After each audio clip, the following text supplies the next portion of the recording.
the Moss House. So again, it's a different kind of Anne to the one that you've seen on television. Hopefully kind of quite relatable as well. So the book is written from Anne Walker and Anne Lister. So again, you've got that interesting two people's views on the same thing, which can be interesting. There's a lot more about their relationships with the family, and with the aunt and uncle, and with their sister Marion as well, and Anne Walker's relationship with her sister. So it's a lot more about family relationships and how we feel. Excuse me. So, first of all, this is Anne Walker. France and Belgium do not quench her thirst. This is 1838. And when I flippantly suggest she climbs another mountain, we are off into the Pyrenees, where the cold air gives me aches and pains all over, and I can never get warm. She leaves me in the care of strangers as she sets off to climb to a summit without me, and I wonder if she'll make it back to me alive, and how I would manage without her if she fell. Escort her broken corpse back all those miles home to empty Shibden. If she should fall, she will take me with her, for how can I live on without her? Miss Lister. It is over 10 years since I made my last ascent to this height. This time, I am the first person ever to do so.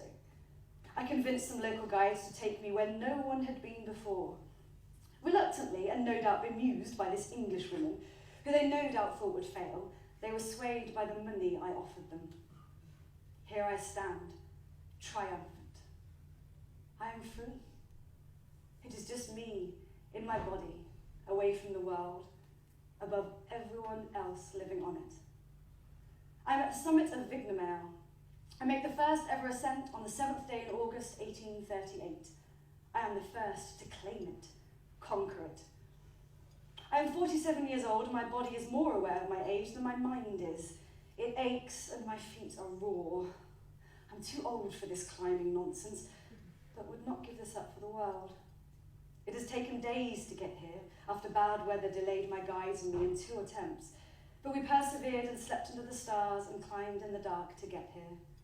Should I die here, right now, I would be content. When on top of the world, the mind travels to the overriding vision of one's own existence, one's own life. I think of how much I have achieved and loved and lost.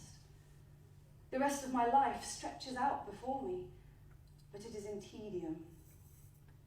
I had forgotten that my family was not immortal. I pictured us at Shibden together, forever. But in truth, we only had a few years together, the 5 of us. Then father and aunt were lost, and now Marion is gone from us. We have few friends left to visit, no new acquaintances. Mariana seems a distant memory. So few letters pass between us now. Didn't I tell her everything once?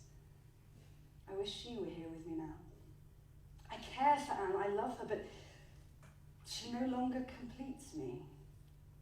I am no longer whole, was I ever?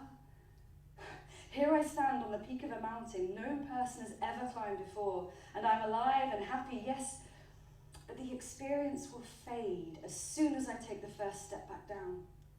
It will become just another memory, another experience recorded in my diary. I will publish this account.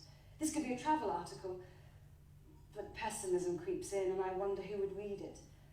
Others have made ascents after all. It is not new. Would they even believe a woman capable?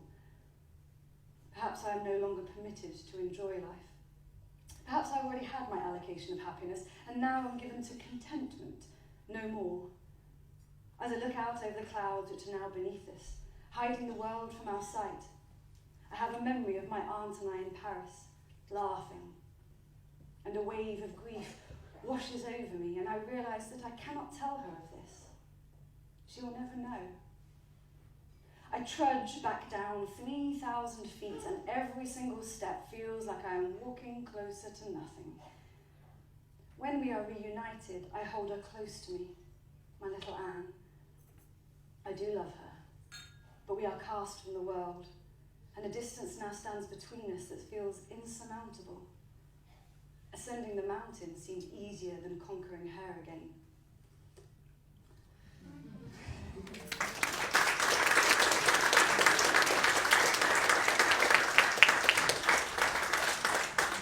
So I think that's it for me for now. We're going to do a bit of a Q&A with Gail, who's just gone out to cough. Bless her. So if anybody's, I'm going to loiter sort of at the back. So if you are interested in buying a copy of The Moss House, the hardback copies are £15, and there's some cards as well for £2.50 with the painting by Kate Lysa on. If you want me to sign them, obviously I'm here.